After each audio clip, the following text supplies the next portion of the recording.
بریم تردر جوز یکم خرید کنیم.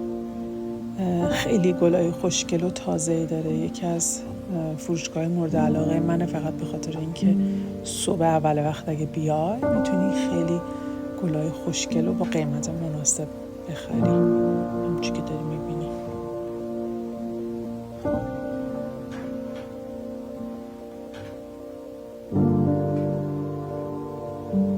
همه این تایم صبح میان برای اینکه گل بخرم. خیلی حالا هوای خوبی داره، من که خیلی دوست دارم.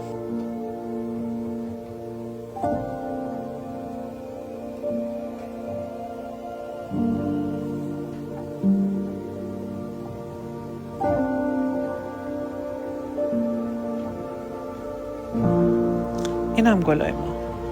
حالا بریم سراغ آبجوها. یه سری آبجوهای خوشمزه چیده اینجا. بالا فکر کنم IPA هم مدل مختلف IPA هم. پایینا یه کمی، یعنی همه مدل های دیگه. بعدم که کنارش هم مزه ها رو گذاشتن. اینم گلای من. حالا بریم بچینیمشون.